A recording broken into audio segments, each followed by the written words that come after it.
The desert stretched endlessly under the searing sun, a wasteland of dunes and jagged rocks where silence reigned except for the occasional gust of wind carrying fine grains of sand across the barren expanse. In that silence, hidden between a pair of outcropping boulders, a lone figure lay prone, her body perfectly still, her breathing so steady it could not be distinguished from the wind itself. To anyone who might have spotted her through the shimmering haze of heat, she could have looked like she was simply posing for a photograph, her form sculpted and rigid against the stone, her long rifle resting elegantly against her shoulder like a prop. The soldiers down at the base, far to the south, had laughed about it when one of their patrols reported seeing a strange silhouette on the ridge days earlier. They thought she was a tourist or some misguided wanderer pretending to be a sniper, too far out to be a threat, nothing more than a curious image against the skyline. They could not have been more wrong. Her name was Kaylin, known only in classified circles as Ghost Eye, a legend whispered in war rooms and intelligence briefings but never confirmed, a shadow that official reports dismissed as myth. Yet here she was, stretched across 20 miles of separation, calculating, waiting, and aligning her scope with the kind of patience that only a master marksman possessed. Kaylin had been in this position for nearly 36 hours without moving more than a few inches, surviving on sips of warm water from a tube hidden under her arm and measured bites of nutrient paste. Her camouflage suit blended with the sand and rock so seamlessly that even drones with thermal sensors had swept past her without registering more than a patch of sun-warmed stone. She had chosen this spot deliberately, studying maps and atmospheric patterns for weeks, waiting for the right combination of wind, temperature, and visibility. A 20-mile shot was not simply about lining up crosshairs and pulling a trigger, it was a dance with physics, a calculation of air density, rotation of the earth, drag, drop, and the almost imperceptible shifts of desert winds that could turn a perfect strike into a wasted bullet.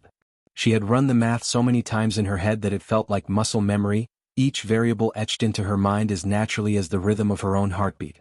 Through the scope, the enemy base seemed impossibly far, a cluster of structures wrapped in walls, vehicles, and patrols that looked no bigger than toy soldiers from her vantage point. But in Kaylin's eyes, every detail was magnified, every step of the sentries, every flicker of movement in the watchtower, every ripple of heat bending the horizon. The man she hunted was inside that base, a general whose strategies had led to the deaths of hundreds of innocents, villages burned to the ground and campaigns disguised as counterinsurgency operations.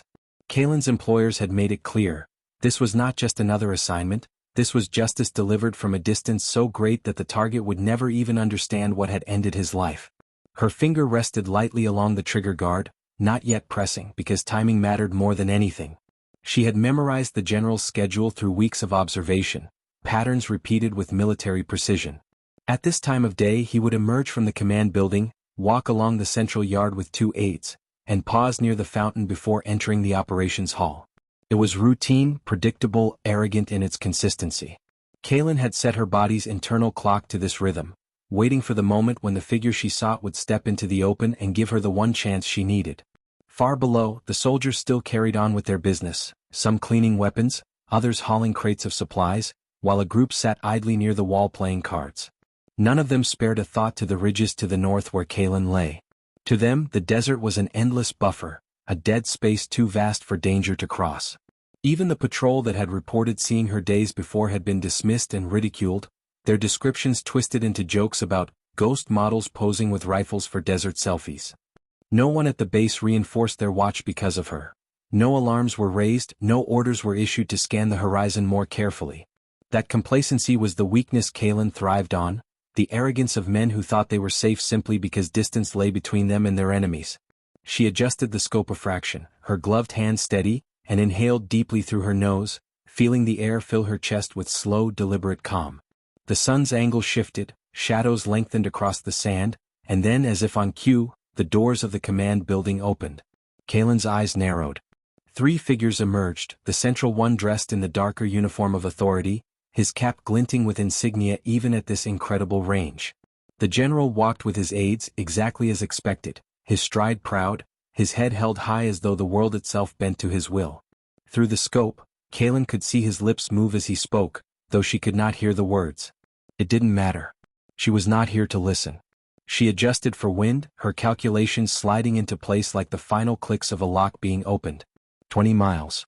The bullet would take several seconds to reach its target, an eternity in which the earth itself would turn beneath it, in which the air would tug and twist against its flight.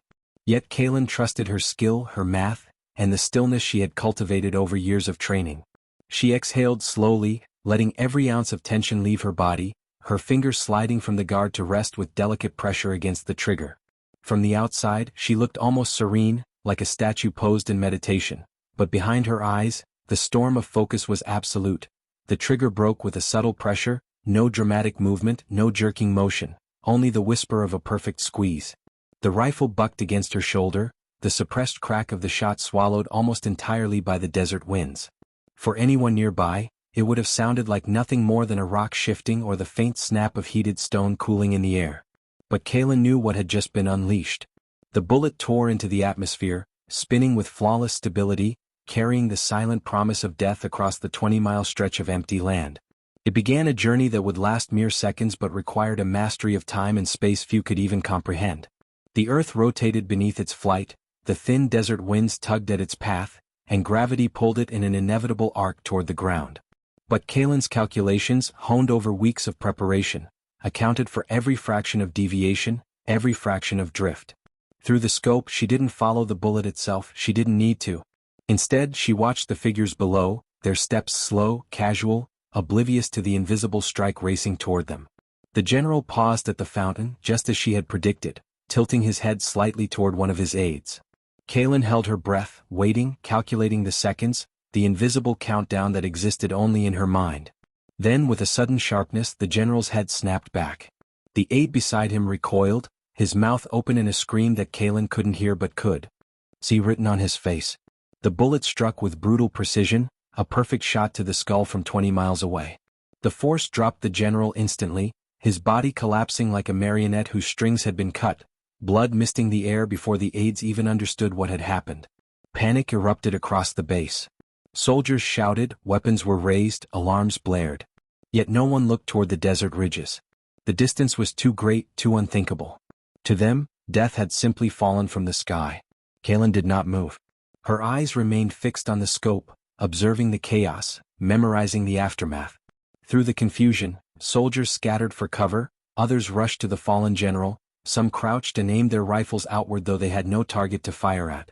Vehicles roared to life, commanders barked orders, and the entire base descended into a frenzy of defensive maneuvers. Kaylin's lips barely curved into the faintest smile.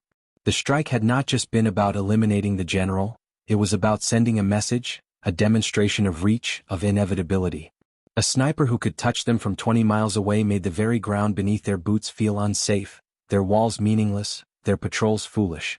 She knew the story of this shot would ripple far beyond the desert, spreading through networks and intelligence channels, whispered about in both fear and admiration. They thought she was posing. Now they knew she was death itself. Still she could not linger. Every second she remained in position increased the risk of discovery. Though she doubted anyone could trace the shot back across such a distance with certainty, drones would eventually sweep the ridges, and patrols could spread out to investigate. Kaylin moved with slow precision, breaking down the rifle piece by piece. Each component slipped into a pack designed to distribute weight and reduce noise. She scattered fine grains of sand over the spot where her body had pressed into the ground, erasing signs of her presence, then shifted backward into a shallow crawl. Her movements were so deliberate that from even 10 feet away, she would have seemed like nothing more than a shifting shadow. Every lesson drilled into her during training echoed in her mind. A sniper's victory was not the shot, but the clean disappearance afterward. To survive, she needed to become nothing again. The retreat was long, grueling, and silent. She crawled for nearly an hour, inch by inch, until the ridge dipped enough to conceal her completely from the base's line of sight. Only then did she rise into a crouch, her muscles stiff, her joints burning from the stillness of 2 days. She allowed herself one deep stretch, her arms extending overhead, then continued the descent. Her extraction point lay 15 miles west, near a dry riverbed where a disguised vehicle awaited.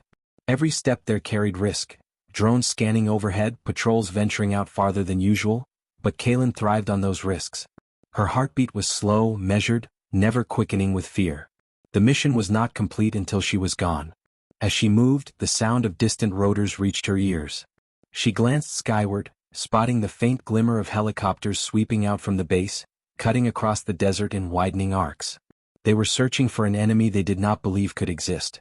Kaylin ducked low, using the uneven terrain as cover, calculating their routes and timing her movements to remain in blind spots. She knew their sensors would search for heat signatures, so she wrapped her camouflage cloak tightly, its advanced material dispersing her body warmth into the ground. To the helicopter crews, she was nothing more than a ripple of sand. She paused often, pressing flat to the earth whenever they drew near, her body blending until even the shadows seemed to forget she was there. Hours passed this way, the sun dipping lower, the desert shifting from gold to crimson to black as night crept across the sky. By the time the helicopters gave up their search and returned to base, Kalen was already deep into the ravines leading westward. The silence of the desert at night was absolute, broken only by the distant rumble of engines retreating toward the base. Kalen finally allowed herself a breath of relief, not a sigh but the calm exhale of a predator returning to shadow. She thought of the general's fall, the way his body had crumpled, the way chaos had swallowed the yard. She thought of the whispers that would spread, soldiers telling each other in hushed voices that a sniper had killed their leader from a distance beyond belief. She thought of the myth that would grow around the shot, the disbelief of those who had not seen it with their own eyes. For Kalen it was just another mission. Another equation solved, another mark erased from the ledger. But in the world of war her shot had already become legend, and she knew that legends were both a weapon and a curse. The desert night cloaked her movements in darkness, but Kalen knew better than to trust the cover of shadows alone. She navigated by memory, counting the ridges and gullies, following a mental map she had memorized down to every contour. Her extraction lay ahead, a rendezvous point arranged with meticulous care, but even that was not guaranteed. She had learned long ago that trust in allies was a dangerous luxury, and though her employers had promised safe passage, she never relied on promises. She relied on her instincts, her rifle, and the discipline that had kept her alive where others had fallen. The cool air brought a slight relief after the furnace of the day, but her muscles still ached from the long vigil. Each step was steady, purposeful, her boots making almost no sound against the stone and sand. She was a ghost again, leaving behind no trace but the faint imprint of her presence, erased as quickly as the wind shifted. By the time she reached the dry riverbed, dawn was beginning to stain the eastern sky with pale streaks of gold and crimson. She paused, crouching low, scanning the landscape with her scope detached from the rifle and used as a monocular. Her extraction vehicle was supposed to be camouflaged beneath netting near the cluster of dead trees, but the riverbed looked empty. Her eyes swept carefully, dissecting every shadow, every ripple of sand. Then she saw it, the faint glimmer of fabric fluttering beneath the netting, so subtle it might have been mistaken for a trick of the wind. Relief flickered, but only for a moment. She remained motionless, watching for long minutes, waiting to see if anyone else stirred. Finally she moved forward, circling wide before approaching the vehicle. The driver, a lean man with a scar running across his cheek, lifted the netting and gave her a brief nod. "You cut it close," he said in a low voice, his accent betraying no allegiance. Kalen didn't respond immediately. Instead, she studied him with the same intensity she had given the desert around her, searching for signs of deceit. Only when she was certain did she slip inside the vehicle, placing her rifle case across her knees. "Drive," she said simply, her voice calm, stripped of emotion. The engine purred to life, muffled beneath layers of sound-dampening material, and they began their trek westward, away from the chaos she had left behind. As the vehicle rumbled over uneven terrain, Kalen allowed herself to close her eyes, though she did not sleep. Instead she replayed the shot in her mind, every detail frozen with clarity, the trigger squeezed, the seconds of flight, the sudden collapse of the general. It was not satisfaction she felt but confirmation, the reaffirmation that discipline and precision could reach farther than fear. The world would whisper about it now, spinning stories larger than reality, but to her it remained a problem solved, a task completed. Yet deep beneath the surface of her controlled thoughts, a question lingered: what next? Every mission she undertook seemed to build her legend higher, to make her shadow longer. And the higher the legend, the greater the target it painted on her back. The driver finally broke the silence after an hour. "Word's spreading fast," he said, glancing at her. "They're already calling it impossible. 20 miles, they're saying it can't be done." Kalen's eyes opened, cool and steady. "Impossible keeps them afraid," she replied. "Afraid men make mistakes."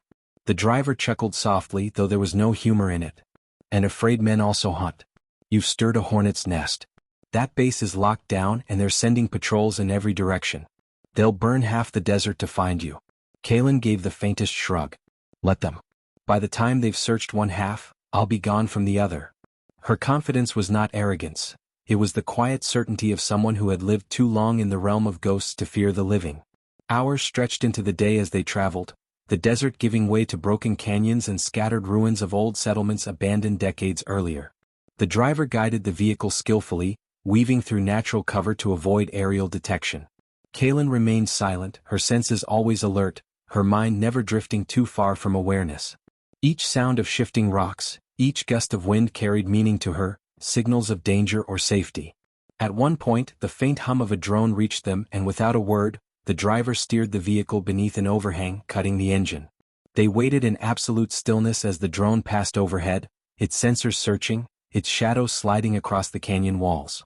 Only when it vanished into the distance did they move again. Kaylin had not shifted an inch the entire time, her control absolute. By dusk, they reached the edge of the safe zone, a border where sympathetic forces maintained quiet control. The driver slowed the vehicle, his eyes scanning the horizon. "This is as far as I go," he said finally, stopping near a cluster of rocks. Kaylin opened the door, stepping out into the fading light. She adjusted the strap of her pack, slung her rifle case over her shoulder, and nodded once. "You've done your part." He smirked faintly. "And you've done yours. The shot. People will talk about it for years." Kaylin gave no response, turning away, her figure blending with the shadows as she moved toward the border. The driver watched her go, a fleeting expression of awe crossing his scarred face, before covering the vehicle again and disappearing into the desert. Kaylin's steps carried her toward the promise of brief rest, but she knew it would not last. The world she lived in never allowed stillness for long. Already, word of her mission would be spreading through command networks and intelligence agencies, through allies and enemies alike. Some would revere her as an unseen savior, others would curse her as a phantom executioner, but all would fear her. And Kaylin, walking alone beneath the rising stars, understood the weight of that fear. It was both her weapon and her burden, a mantle she could never set aside. Crossing into the safe zone brought Kaylin no relief, only a different kind of vigilance. The land here was not patrolled by enemy soldiers but by allies whose loyalty could be bought and sold in whispers. She knew the arrangement. The border villages survived by hosting those who passed through, mercenaries, spies, and fugitives alike. It was a fragile neutrality, maintained not through trust but through fear of retaliation if the balance was broken. As Kaylin approached the first settlement, the glow of lanterns flickered through gaps in mud brick walls, the faint sounds of voices carrying in the cool night air. She lowered her hood, blending with the flow of wandering traders and shepherds returning from pasture. To anyone watching, she was just another traveler, her rifle case nothing more than a bundle of tools. Inside the village, narrow alleys twisted between homes built from stone and clay, the smell of roasted meat mingling with dust and smoke. Merchants still lingered in the square, bargaining with late customers, while children darted between stalls, laughing. It was a scene of fragile normalcy, and Kaylin walked through it with steady steps, her eyes always scanning, her senses sharpened. She entered a small inn tucked at the edge of the market, its door creaking open to reveal dim light and the scent of strong tea. Behind the counter, an older woman glanced up, her gaze sharp despite her age. Without a word, Kaylin placed a small coin on the wood, its markings unfamiliar to most but instantly recognized by those who knew. The woman gave a brief nod, motioned to the stairs, and returned to her work. Upstairs, Kaylin found the room prepared for her, sparse but clean. She set her pack down, unstrapped the rifle case and placed it gently on the floor. For the first time in days she allowed her body to sink into a chair. The silence of the room was heavy, a contrast to the chaos she had left behind. She unwrapped a ration bar, eating slowly, then poured water into a cup and drank in careful sips. Each movement was precise, ritualistic, part of the discipline that kept her mind sharp. But as the hours stretched, the edges of fatigue pressed harder, pulling at her limbs, threatening to drag her into sleep. She resisted at first, fighting it, until she finally allowed herself the concession of rest. Her eyes closed, her breathing slowed, and the ghost of the desert finally surrendered to slumber. The dreams came, unbidden and sharp. Faces of those she had killed flickered in the darkness, their eyes wide with shock, their voices silent but accusing. The general's fall replayed in vivid detail, his body jerking back, his aides screaming. But there were others too, soldiers, commanders, even the nameless who had crossed her path. Kaylin did not fear these dreams, she had lived with them for years. They were not guilt but memory, the price of survival in her world. When she awoke, the dawn light filtering through the window, her mind was clear again. She rose, washed her face with cold water and checked her rifle, each piece polished and perfect. The weight of the weapon in her hands was familiar, almost comforting. It was not just a tool, it was an extension of her will, the one constant in a shifting world. By midday, word had already reached the village. Whispers moved through the market like wildfire. A general killed in his own base, struck down by a shot no one believed possible. Details were twisted, exaggerated, reshaped by rumor. Some said the sniper was a spirit, others claimed advanced weapons unknown to the enemy. Kaylin listened from the corner of a tea shop, her hood drawn low, her ears attuned to every word. None suspected the quiet woman sitting alone was the subject of their stories. She watched as fear spread, not just among those who supported her side but among neutral traders and villagers. Fear was a weapon sharper than any bullet, and she had just given her employers an arsenal of it. Later, a messenger arrived at the inn, slipping a folded note under her door. Kaylin unfolded it, scanning the simple message, "Well done. New orders await." She burned the paper instantly, watching the ash curl into nothing. She had expected as much. A strike like hers would not be the end, it would only mark the beginning of greater demands. Her employers would want to use her legend, to wield it as both blade and shield. She understood, but she also knew that every mission raised the stakes higher, every success carving her name deeper into the minds of her enemies. And the deeper the carving, the harder it was to remain a ghost. That evening, Kaylin walked again through the village, her pace unhurried, her posture relaxed. She appeared like any other traveler, unnoticed by most, yet her eyes never stopped moving. In the distance she spotted two men who didn't belong. Their clothes were local but their stances betrayed them, too rigid, too watchful. They weren't villagers, they were hunters. Whether sent by the enemy base or by another faction entirely, she couldn't be sure. But she recognized the signs. Her legend was already drawing predators. She slipped into a side alley, her figure vanishing into the shadows before their eyes could lock onto her. They followed, but by the time they turned the corner, the alley was empty. Kaylin had already scaled the wall, her body moving with the fluid grace of experience, disappearing across the rooftops while her hunters searched below. From the high vantage point, she looked down at the village, the lanterns glowing against the dark, the people moving in ignorance of the silent game playing around them. She understood then that her mission was no longer just about killing a single man or even a dozen. It was about the story that followed, the ripples that spread from every shot. She was no longer just Kaylin the sniper. She was Ghost Eye, the phantom that struck from beyond sight, the terror that lived in distance. And as she crouched on the rooftop, watching the hunters prowl, she knew the legend had only just begun. Night settled again, and with it came the tightening coil of danger.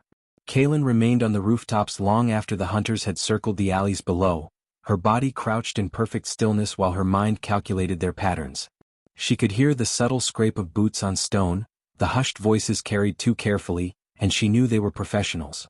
Not villagers, not inexperienced militia. These men moved with the practiced precision of trackers. That meant her shot had already done more than stir chaos. It had drawn the eyes of those who dealt in shadows, the kind of enemies who didn't care about propaganda but about eliminating threats before they grew too great. Kaylin didn't run from such men. Instead, she studied them, reading their intent in the angles of their posture, the cautious way they scanned corners. They were good but not good enough. She was already 3 steps ahead. Moving silently across the rooftops, she trailed them as they worked their way deeper into the village. They were searching for her, but their search was clumsy compared to her awareness. She noted their equipment, their weapons disguised beneath coats, their small gestures of communication. 2 men but likely part of a larger cell. Her instincts told her more were nearby, waiting for the signal. She considered her options: engage, evade, or mislead. Evading might buy her a few hours, but it would draw them after her again. Engaging risked exposure.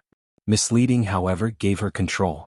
She slipped down into a narrow passage, her movements soundless, and left behind a trace, a scuff in the dirt angled deliberately toward the outskirts. It was bait, and soon after, the hunters took it, following the sign she had planted. By the time they reached the outer edge of the village, Kaylin was already above them again, crouched in the shadows of a ruined watchtower. Through the gaps in the stone, she watched them pause, their confusion evident as they realized the trail had gone cold. That was when the third figure appeared, a handler, emerging from the dark to join them. His presence confirmed her suspicion. This was no random pursuit. They had been dispatched by a rival intelligence network, one that understood what her survival meant.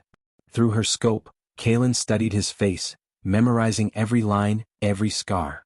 She never fired without purpose, but she always gathered knowledge. This man would appear again, she was certain of it. She didn't engage them that night. Instead, she ghosted away, leaving the village before dawn. The hunters would search in vain, their handler frustrated, but Kaylin was already miles ahead, moving deeper into territory where their reach was limited. Her new orders had arrived by dead drop at the inn before she left. Coordinates, a name, and a timeline. No explanation, no context. Her employers rarely offered such luxuries. The target this time was a colonel stationed near a heavily fortified airfield, a man known for coordinating supply chains that kept the enemy's campaigns alive. Eliminating him would disrupt not just a single base but an entire network of operations. It was a strike of strategy, but Kaylin knew the real reason: to build on her legend. After the general, they wanted another impossible shot, another story that would echo. The journey to the airfield took 3 days, each step carefully measured, each rest calculated to avoid detection. Kaylin traveled through canyons, across dry plains, and over ridges, always mindful of patrols and drones.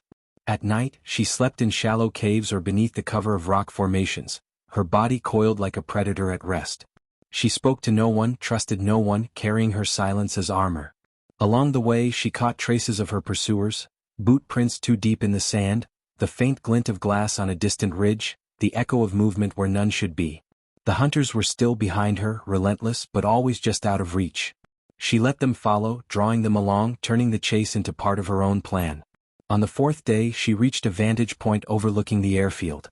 It sprawled across the desert floor like a beast of steel and concrete, runways stretching into the distance, towers and hangars glinting beneath the sun. Aircraft lined the tarmac, soldiers moved in tight formations, and armored vehicles patrolled the perimeter. Through her scope, she studied it all, dissecting the patterns, mapping every weakness. Her target, the colonel, emerged from the operations building, his stride brisk, his presence commanding. She tracked his movements for hours, noting his habits, his guards, the routes he walked. Each detail mattered. The distance from her position to the heart of the airfield was nearly 22 miles, longer even than the shot that had killed the general. To anyone else, it would have been madness. To Kaylin, it was simply another problem to solve. That night, under the stars, she laid out her equipment with ritualistic care. The rifle gleamed faintly in the moonlight, its components assembled with silent precision. She ran her hands across the metal, feeling its weight, its balance. Each adjustment was deliberate: scope calibration, wind measurement, trajectory modeling. She whispered the calculations in her mind, running them again and again until they became rhythm, until the numbers faded into instinct. She knew the risks, knew that a shot of this magnitude could expose her position, knew the hunters behind her were waiting for any sign of her. But she also knew the power of legend. The first shot had shaken a base. This one would shake an entire command. As dawn broke, the desert bathed in light. Kaylin lay prone once more, her body stretched against the earth, her breathing steady. In the distance, the airfield stirred with morning activity. The colonel appeared again, striding across the yard with his officers, his voice carrying authority though she could not hear it. Through her scope, Kaylin watched him pause to give orders, his hand gesturing toward a transport plane. She adjusted her sights, her finger resting near the trigger, and felt the familiar calm settle over her. The desert fell away, the world narrowed to the single figure in her crosshairs, and once again she became the ghost poised to strike from beyond imagination. Daniel could not deny it anymore. Every moment with Isabella was shaping into something deeper than casual friendship. He found himself anticipating her smile, replaying her words long after they had parted, and noticing subtle details that would have escaped him before: how she tilted her head slightly when listening, how her voice softened when she spoke to him, how her laughter lingered like a melody he couldn't shake. He had no plan to fall for her, but his heart seemed to have chosen already.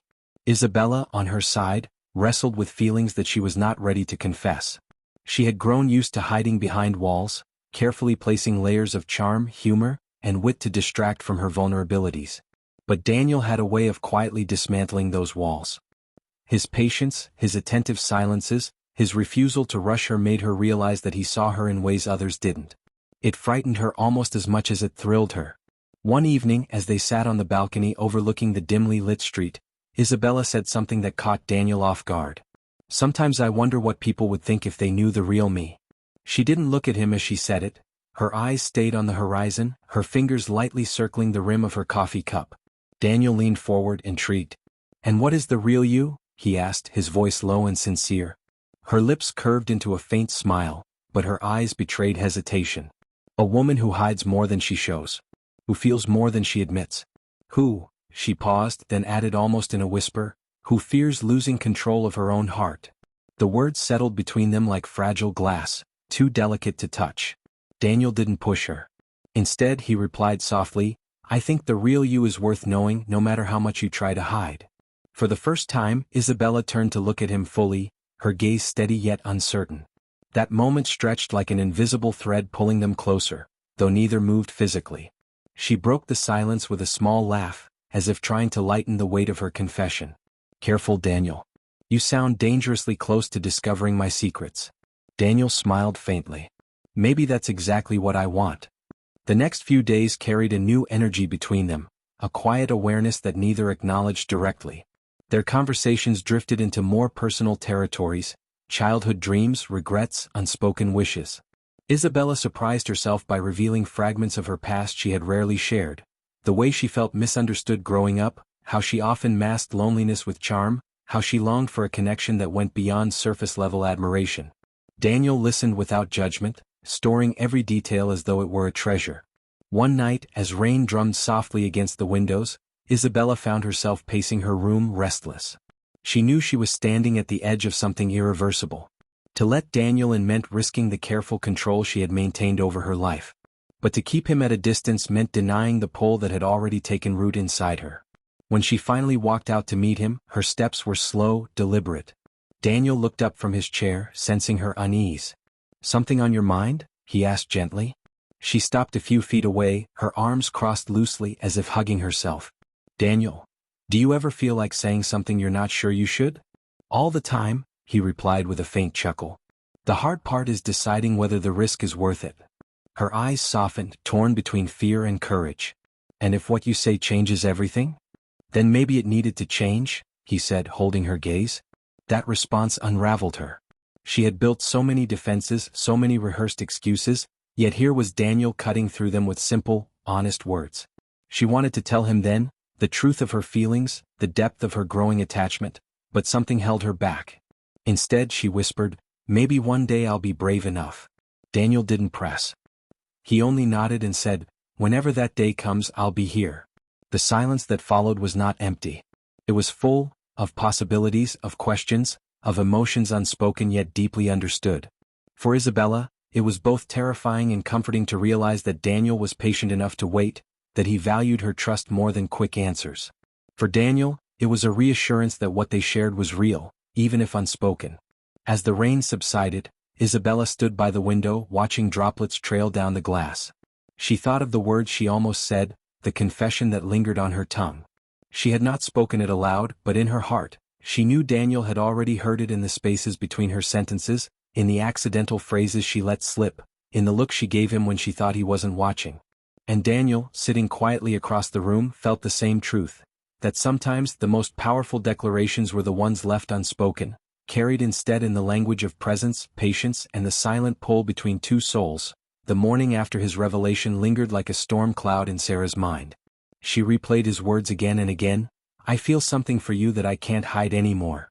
Those words carried weight, not the careless flattery she was used to brushing aside. They were heavy with honesty, trembling with vulnerability. She had seen men speak confidently, men try to impress her, men boast, flatter, or charm. But rarely had she seen one lay his feelings bare with no armor. That image of him, standing there in the dim light, almost afraid of her response, carved itself into her heart. She found herself unable to focus at work. Her colleagues asked her questions, her phone buzzed with notifications, but her mind was somewhere else entirely. She sat by the window in the late afternoon, gazing out at the skyline, wondering what she really wanted. She knew he wasn't like the others. She knew he saw her as more than a face or a body. He looked at her as though he understood the parts of her she kept hidden, the fears, the doubts, the moments she questioned her worth. And the more she thought about it, the more she realized she didn't want to let that kind of sincerity slip away. By evening, she made her decision. Instead of waiting for him to make the next move, she would. She invited him to meet her at a quiet rooftop cafe she loved, a place that overlooked the city lights. He arrived early, almost as if he couldn't wait, his eyes searching for her before she even stepped out onto the terrace. When she approached, his face lit up with an expression she had never seen before: relief, anticipation, and hope all tangled together. They sat across from each other, the soft glow of hanging lanterns between them. For a while neither spoke. The silence wasn't awkward, it was charged, like the moment before rain begins to fall. Finally, she leaned forward and said softly, "I've been thinking about what you told me." His breath caught and he watched her closely, waiting. "I'm not used to this," she admitted. "I'm not used to someone being so genuine with me. Most people just want something from me. But you," her voice trailed and she glanced down at her hands. He reached across the table, hesitating only a moment before touching her fingers. "I don't want anything from you, Sarah," he said firmly. "I just want you. Not the version the world sees, not the perfect mask you put on. Just you." His words stirred something deep in her chest, something she had kept locked away for too long. She felt tears prick her eyes, unexpected and unwanted, but she didn't pull her hand away. For the first time in years she felt safe enough to let someone see her vulnerability. As the night deepened, their conversation grew more open, more raw. She shared stories she had never told anyone: her disappointments, the times she had been betrayed, the walls she had built to protect herself. He listened without judgment, every word from her lips treasured. When she finished, there was no lecture, no attempt to fix her, only a quiet squeeze of her hand and the simple reply, "Thank you for trusting me." That moment broke through her last defense. For so long she had believed that showing her true self would push people away, but here was someone drawing closer instead. She realized she didn't need grand gestures or promises. She needed this quiet, steady presence. She needed to know she could be seen entirely and still be wanted. The rooftop grew quieter as the hours passed, but neither wanted to leave. The city below seemed distant, irrelevant, as though they were in a world of their own. Eventually she stood and he rose with her. On the edge of the terrace, the night breeze brushed against them. She turned to him, her heart hammering in her chest, and whispered, "I'm scared." He didn't pretend not to understand. He didn't tell her not to be. Instead, he stepped closer, his voice gentle. "So am I. But maybe we can be scared together." She looked up into his eyes, searching, and what she found there was enough. Enough to silence her doubts, enough to take that step. Slowly, carefully, she leaned into him and he wrapped his arms around her. The embrace was not fiery passion, not desperate urgency, it was grounding, reassuring, a promise made without words. In his arms, she realized that she didn't have to face the world alone anymore. She had found someone who would stand beside her, not in front or behind, but with her. And for the first time in a very long time she felt something bloom inside her chest: hope. As they pulled back, their foreheads rested together, both of them trembling but smiling. Neither knew where this path would lead, but they both knew they wanted to walk it together. And in that moment, the city lights seemed to shine brighter, as if the world itself was bearing witness to the quiet beginning of something rare and real. The eighth moment is perhaps the most powerful one, and it often happens in silence rather than in words. A woman who wants you may not even realize how much her emotions reveal themselves when she allows herself to feel safe with you. Sometimes she does not speak much at all, but her presence, her actions, and the way she lets her guard down tell you more than 1,000 words. This is the stage where attraction turns into connection, and connection turns into trust. And the phrases she says in these moments, sometimes soft, sometimes unplanned, become the strongest signs of her desire for you. You might notice her saying simple things like, "I like being around you," or, "I feel better when you're here." These are not dramatic words, but they carry an entire universe of meaning. In them, she is telling you that you have crossed into a space very few people are allowed to enter. She is telling you that your presence has become important to her daily sense of comfort, safety, and even happiness. A woman who says this unintentionally is admitting that your role in her life has grown larger than she expected, and that realization can scare her as much as it excites her. Another phrase you may hear is, "I don't usually tell people this, but..." Whenever a woman begins a sentence this way, she is showing you that she trusts you with something she does not share with most others. It could be a memory, a fear, a hidden dream, or even something she considers embarrassing. The moment she shares it, she is unconsciously saying that you are different, that you have earned a place in her inner world. She may not plan to say it, but it slips out because she feels safe in your presence, and safety is one of the clearest signs of love beginning to grow. At times, her words will not even be directed toward you but will still reveal her feelings. She might say to her friends, "He just gets me," or, "I can't explain it but I feel good when he's around." You might overhear it by accident, or a friend may later mention,